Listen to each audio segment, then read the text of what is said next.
Now be with us as we study a portion of your word. May we do so in a manner well pleasing to your sight. In Jesus' name, amen. Be reading lesson 9, page 353. Now Solomon made a treaty with Pharaoh, king of Egypt, and married Pharaoh's daughter. Then he brought her to the city of David until he had finished building his own house, and the house of the Lord, and the wall around Jerusalem. Meanwhile, the people sacrificed at the high places because there was no house built for the name of the Lord until those days. And Solomon loved the Lord, walking in the statutes of his father David, except that he had sacrificed and burnt incense at the high places. Now the king went to Gibeon to sacrifice there, for that was a great high place. Solomon offered 1,000 burnt offerings on that altar. At Gibeon the Lord appeared to Solomon in a dream by night, and God asked, What shall I give you? And Solomon said, You have shown great mercy to your servant David, my father, because he walked before you in truth, in righteousness, and uprightness of heart with you.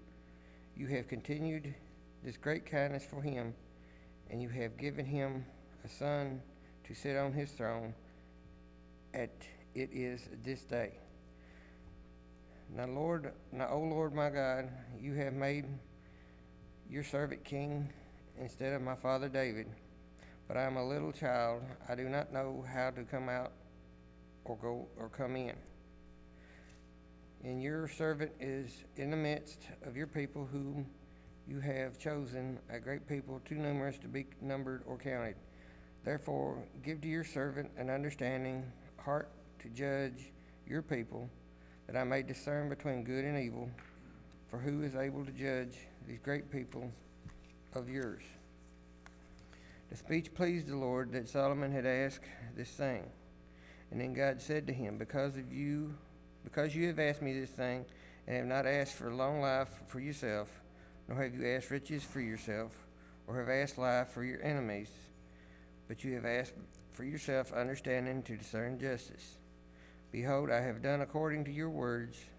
See, I have given you a wise and understanding heart, so that there has not been anyone like you before you, or shall any like you arise after you. And I have also given you what you have not asked, both riches and honor, so that there shall be not any more like you among the kings of all your days.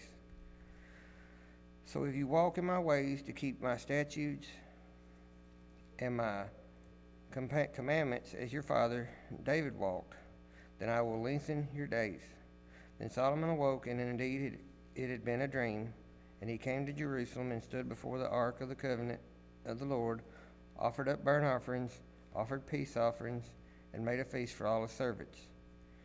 Now 2 women who were harlots came to the king and stood before him. One woman said, O my lord, this woman and I dwell in the same house, and I gave birth while she was in the house. Then it happened the 3rd day after I had given birth that this woman also gave birth, and we were together. No one was with us in the house except for the 2 of us in the house. And this woman's son died in the night because she lay on him. So she arose in the middle of the night and took my son from my side while your maidservant slept, and laid him in her bosom, and laid her dead child in my bosom. And when I rose in the morning to nurse my son, there he was dead. And when I had examined him in the morning, indeed he was not my son, whom I had born. Then the older woman said, No. The other woman had said, No, but the living one is my son, and the dead one is your son. And the first woman said, No, but the dead one is your son, and the living one is my son. Thus they spoke before the king. And the king said, The one says, This is my son who lives, and this is your son is the dead one. And the other says, No, but your son is the dead one, and my son is the living one. Then the king said, Bring me a sword. So they brought the sword before the king. And the king said, Divide the living child in 2, and give half to one and half to the other. The woman whose son was living spoke to the king, for she yearned with compassion for her son, and she said, O my Lord, give her the living child, by no means kill him. But the other said, Let him be neither mine or yours, but divide him. So the king answered and said, Give the first woman the living child, and by no means kill him. She is the mother. And all of Israel heard this judgment which the king had rendered, and they feared the king, for they saw the wisdom of God was in him to administer justice.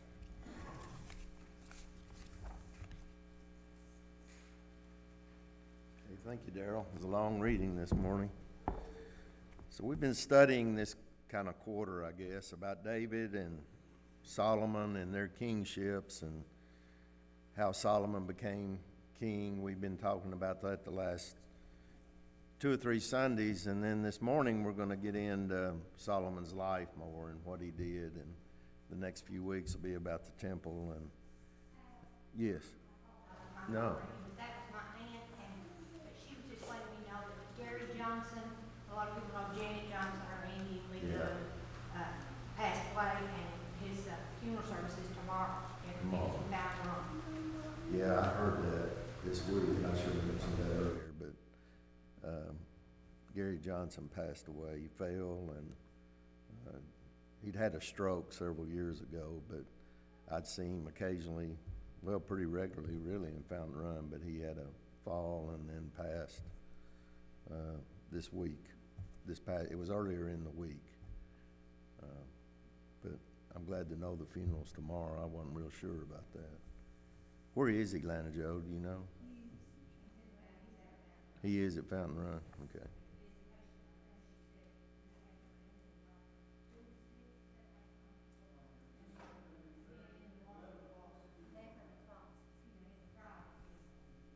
Yeah. Okay. Okay. Yeah. Thank you, Lana Joe.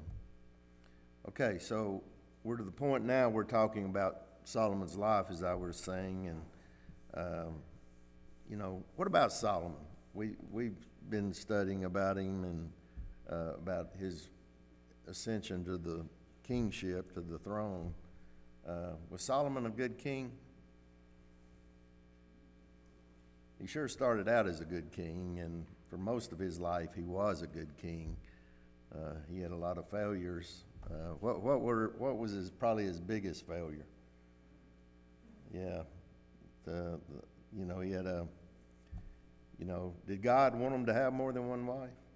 No, it was never the plan, but Solomon kind of took the cake when it came to wives. How many wives did he have? 700. 700 wives, 300 concubines. That's quite a few. 1,000 ladies. It's kind of amazing, really. But that was really Solomon's downfall in the end. But today we're talking about his younger days. How old did we say Solomon was when he became king? We don't know for sure, but he was a young man. We do know that. He was probably 15 to 20, somewhere in that range when he became king. As we start this lesson, the first question is,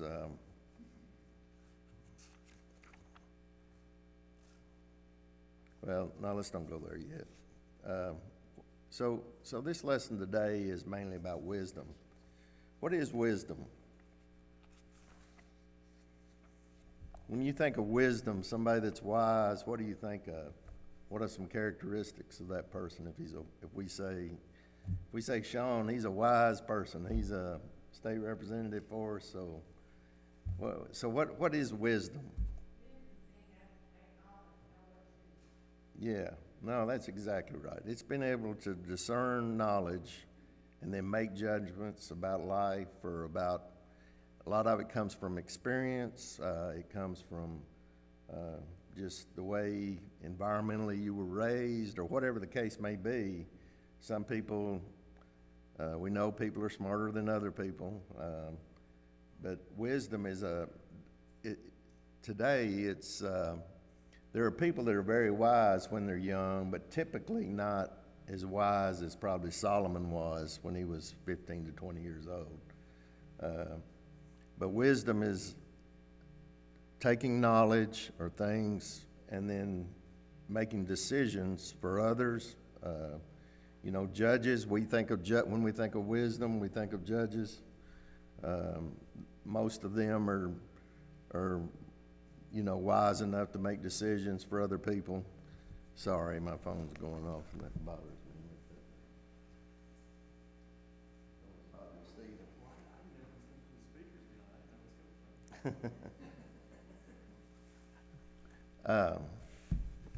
So wisdom is, you know, there's different kinds of wisdom for sure.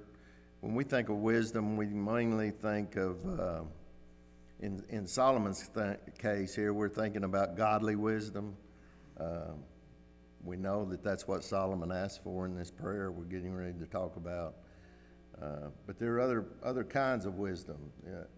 You know, there would be even, I think you could even say, well, in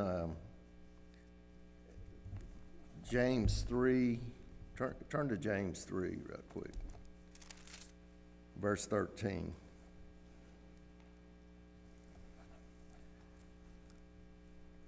So this is James 3:13 through 18.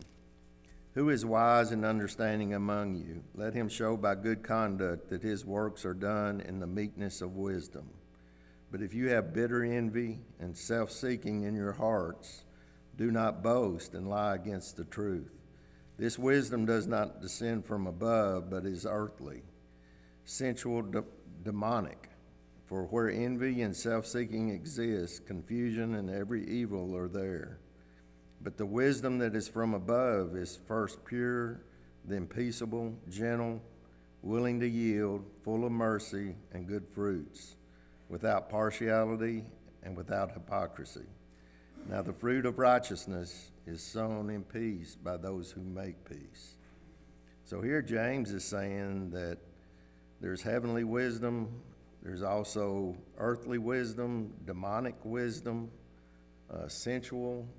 So there are different forms of wisdom, but typically we think of wisdom more in good. You know, if we say, you know, that judge has good wisdom, we think they're doing a good job. But it can be wisdom, and Solomon had all these, really, in his life. Yes, Sean?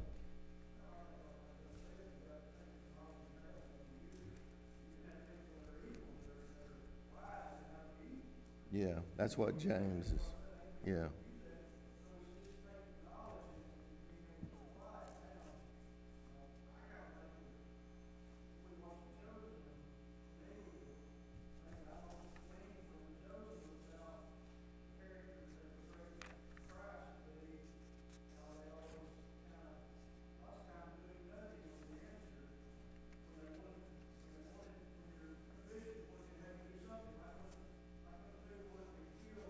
Guys that talk bad about him and done, and he says, no, let God have his own wrath. You know, wisdom lots of times holds us back from doing things that we really impulsively want to do. To be wise realizes that just wait and let it play itself out and be there to catch it when it falls. Sometimes with our kids, we can jump in and try to do everything in the world for them, but sometimes we just have to be there and let them fall and then be willing to catch them when they do and push them on and say, now learn from that.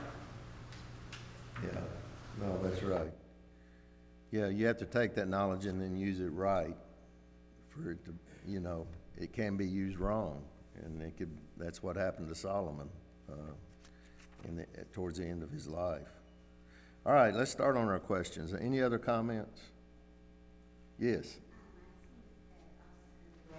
Wisdom, you have to be willing to, you know, learn, correct yourself, and it says to not be haughty, like, you know, we have to be willing to accept that what we are doing or our decisions are right and to grow, and I think that's...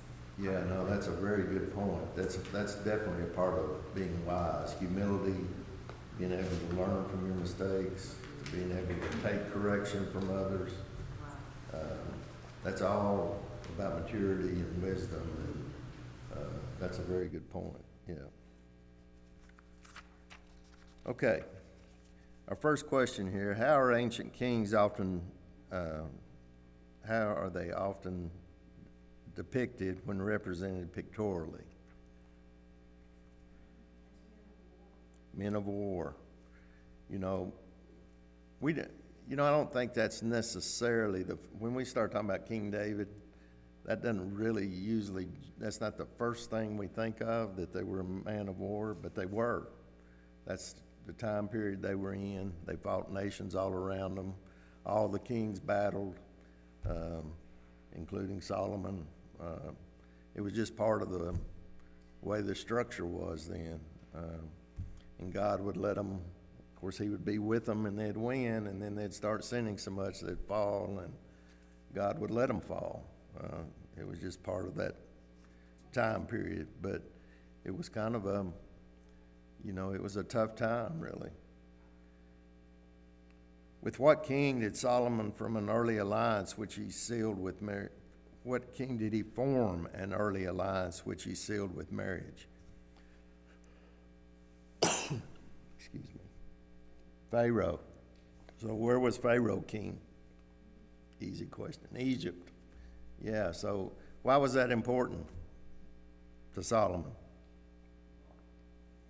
Yeah, so Egypt was to his south, and he was going to be his partner. He didn't want to be fighting him all the time, so they formed this alliance, and sometimes in that time period they formed an alliance by taking a daughter in marriage, and that's what Solomon did here.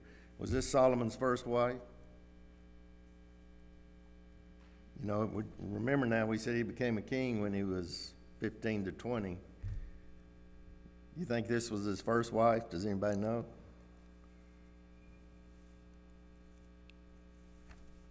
It wasn't. It couldn't have been.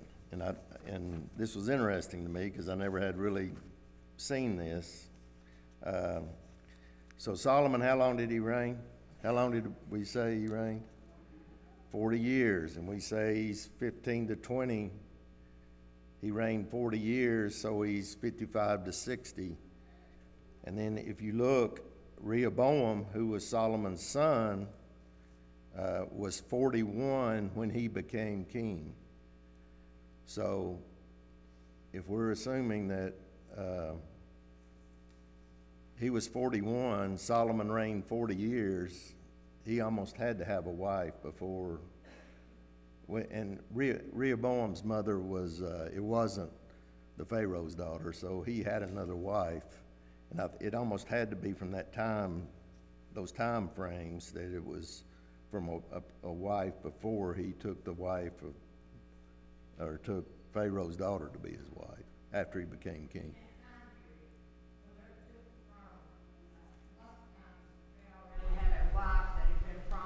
Yeah. A little bit of kids, but it was immediate that they should take a wife and produce the heir. It didn't make any difference how old Solomon was. He could have been 8 years old, but they would have had him married pretty quickly. Yeah. That's interesting.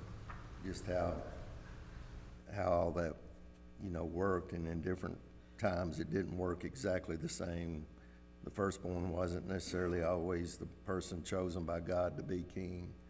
But in this case, Rehoboam was. He followed Solomon. What are the wisdom books in the Old Testament?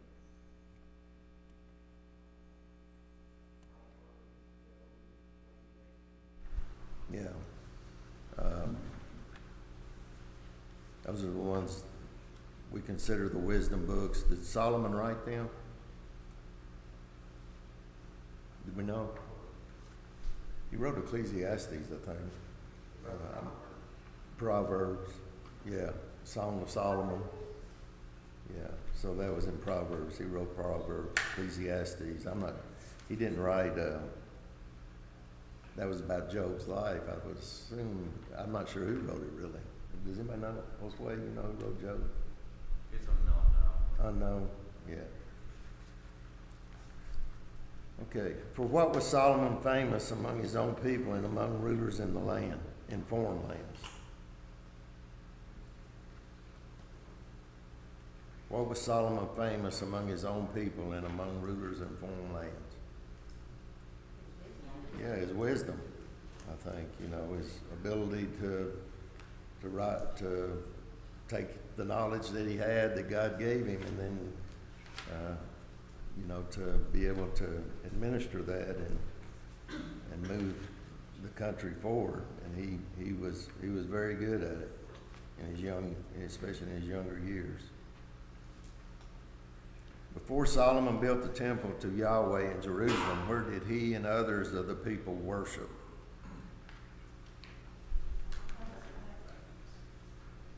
I'm sorry?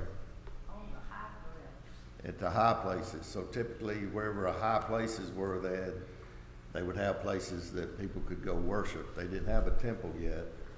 It was one of these high places we're going to talk about in a minute that was a little more elevated because the tabernacle was there. But basically, they would take their sacrifices up on these hills, and that's where they would worship.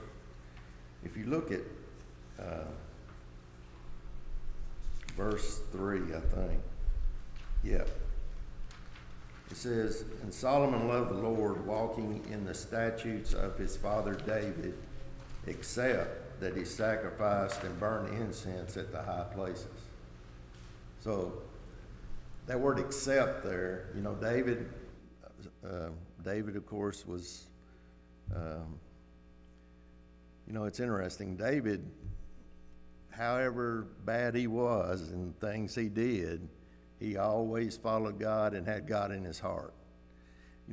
We get in trouble today looking at people and saying, they're messed up, they didn't do something right, they did this, they did that. But they can be, God's forgiving. I think we forget that too much. We're blessed that God is as forgiving as he is. That's the only way any of us are going to get to heaven, is through his grace, and because he is so willing to forgive us. So David, even though he killed Uriah, had committed adultery, all those things that he did, he still maintained God in his heart. We see that even in the later days of David. Now, Solomon's a little different.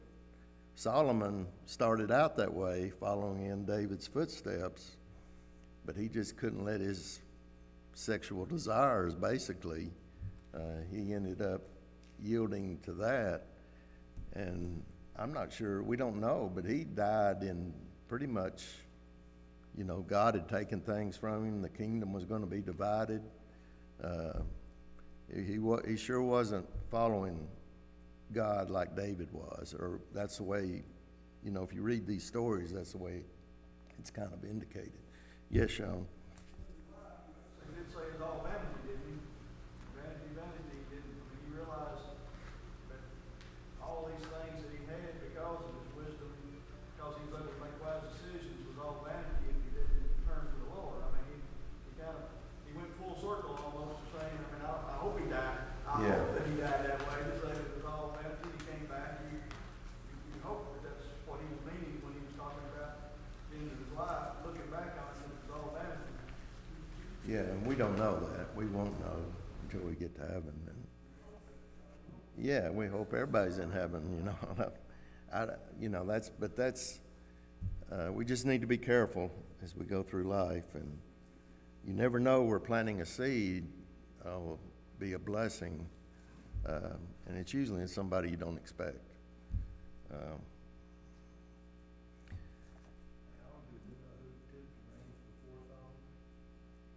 David was king before Solomon. Is that what you mean? Yeah. Yeah, David, and then Solomon, then Rehoboth, kind of where we are right now. Okay. Where did Solomon go to offer sacrifices? Because there was a great high place there. Gibeon. It's,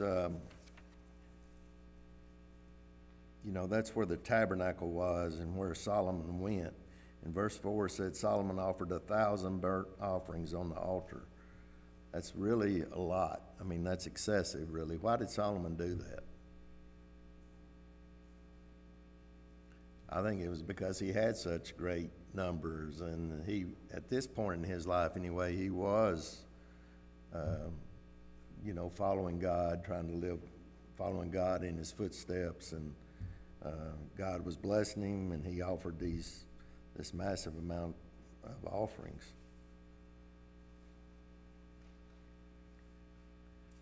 What did God ask Solomon when he appeared to him in a dream?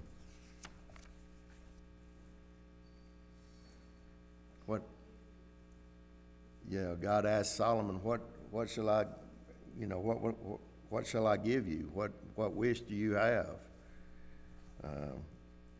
It was in a dream, and I think it was when he was up, at these burnt offerings on this mountain. And then, because God caused him to sit on the throne of his father, what did Solomon request the Lord to give him? So what was Solomon's answer to God when he asked him, what shall I give you?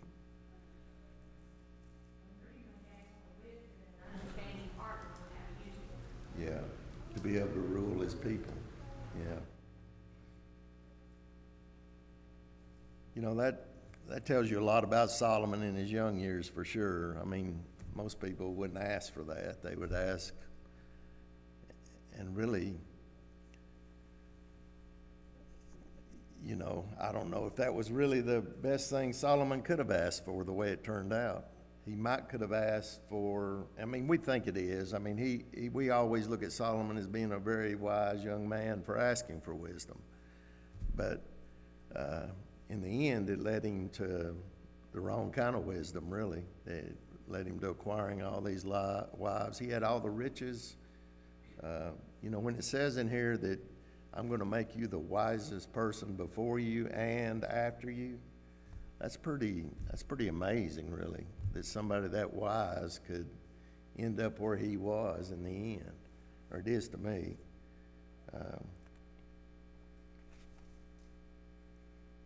Do we have the ability today to ask God? Sure we do. There's 2 or 3 verses here. Matthew 7:7.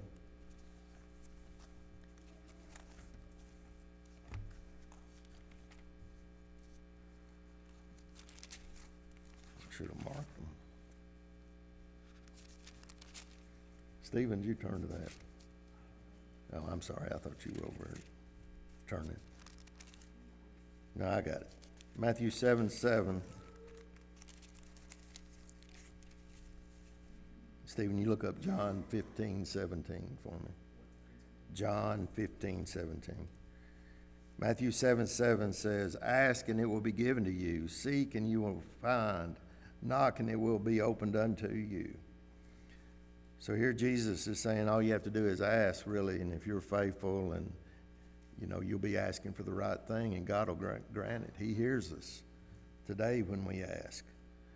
Now, he doesn't always, maybe because God's God and we're human, sometimes we ask for what we shouldn't, but God will hear us. He will, and he will bless us if we're sincere when we ask. Now, Stephen, John 15:7. John 15:7. If you abide in me and my words abide in you, you will ask what you desire, and it shall be done. Yeah, so once again, John is writing that all we have to do is ask. And if we do, and we're doing it in the right manner with God in our heart, then he will hear us and answer.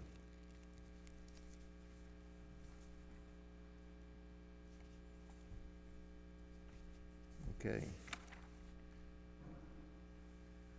Who were the 2 women who came to Solomon, each hoping for a favorable judgment?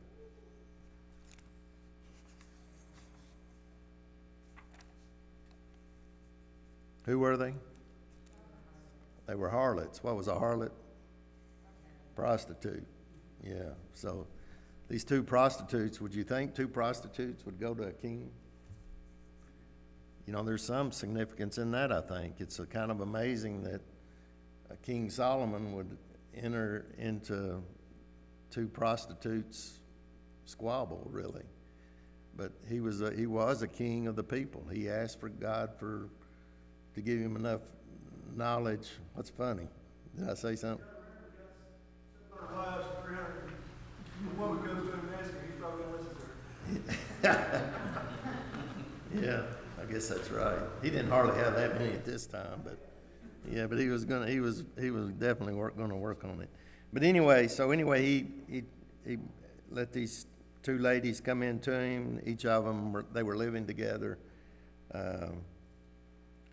and they came to him. One of them had lost their child during sleep of the night by suffocating it or whatever, and then she took the baby from the mother that had the living child, and they were both trying to claim the child. Everybody, we all know that story. We've heard it all of our lives. It kind of goes with Solomon, and it's the first story right after he asked God for wisdom, which God grants. And then the last question: how did Solomon say he would decide which woman was in the mother of the living child? Which woman was the mother of the living child? He asked for a sword, didn't he? And he was gonna, at that time, he told one of his servants to cut the baby in half, and then we all know the story where the woman spoke up that after they went back and forth that it was their child, but the woman spoke up when he was gonna do that, and when she spoke up, he gave the child to the woman that spoke up. And this evidently went out into the whole countryside at that time, and people knew from that point that God was with Solomon, that he had made a good decision.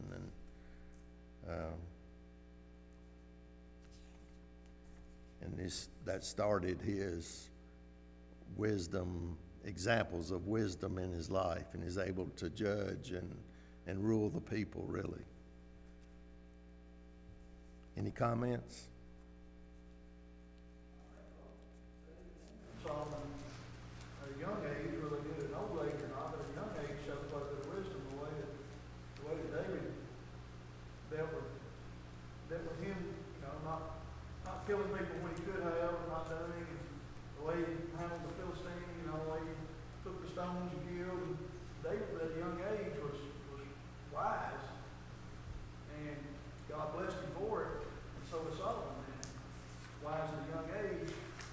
And these examples of the people knowing that and that spreading through gave them favor for all the people. These were wise decisions they both made at young ages, and they kind of got spread, and the people gravitated to them for that. Yeah. Yes.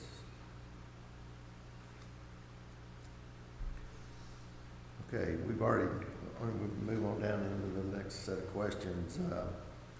We've already talked about wisdom. Why would Solomon want wisdom more than any other gift in ruling his kingdom?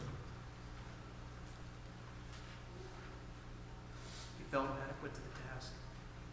I'm sorry, I couldn't. He said he felt inadequate to the task. He said, I'm like a small child. I don't know how to rule so many people. Yeah. And he felt overwhelmed by the job, so that's why he asked for wisdom. He wanted to be a good king. Yeah. Yeah, he was very humble when he asked. He said, like, he did say, you know, I'm like a child, you know, I don't have the ability to do this. I need you to grant me wisdom so I can rule the people and make good decisions and judgments. So, yeah, no, I think Solomon showed wisdom by asking for that, more than most young people would. Most people that are young like that would think, you know, give me wealth or give me at least a happy life in this day and time, maybe a happy marriage, and but Solomon asked in his position for what he needed to move God's people forward. And you know, I always think, you know, God knew Solomon. Did God know what he was going to ask for? You know, to some degree he probably did, but we don't know. You know, it's interesting that Solomon, the kingdom was still united then, and then through Solomon's misdeeds, towards the end of his life, the kingdom became divided right after him. And but we know that God held at least part of it together, and the lineage then came to Christ. It was God's promise. Which of the Psalms are said to have been written by Solomon? What is the subject of the Psalms Solomon wrote? Anybody look that up? 72 and 127.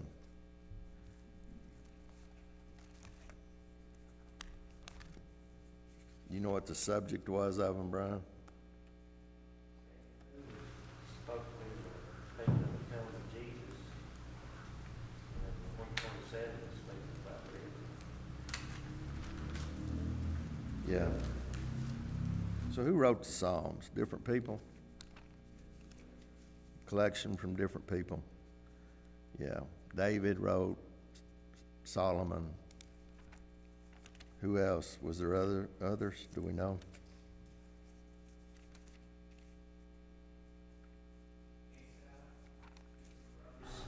Yeah.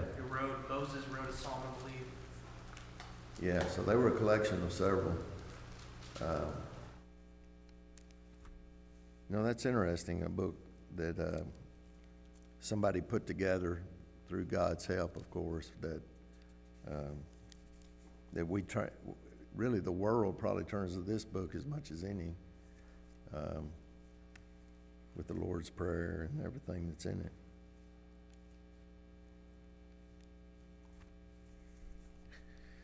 Why was Solomon judged to be wise when he had to decide which of the two women who came before him was the mother of the living child?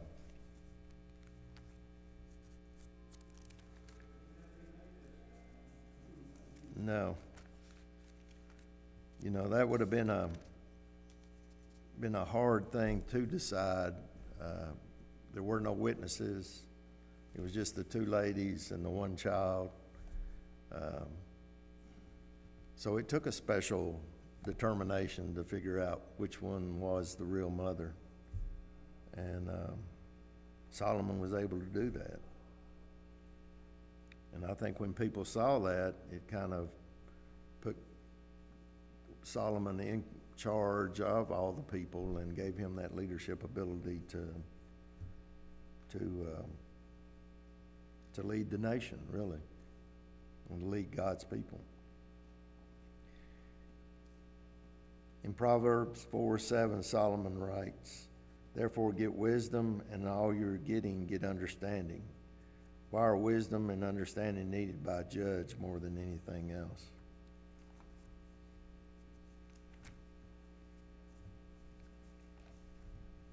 You know, I just think that goes with being a judge. You know, it's, you know, if you're a judge like you're supposed to be, it doesn't matter about political parties or about any other outside influences. You know, I think that's part of the problem with our country today. Judges are,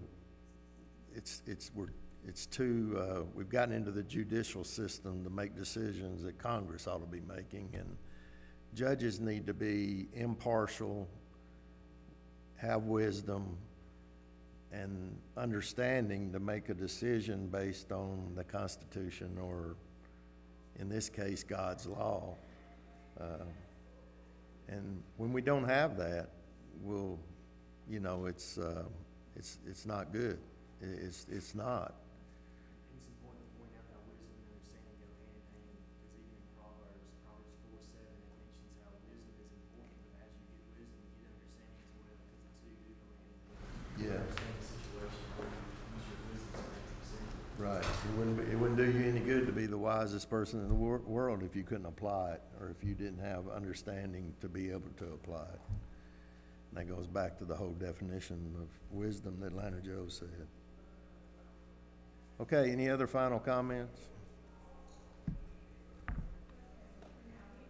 And to think that people attain wisdom through getting older and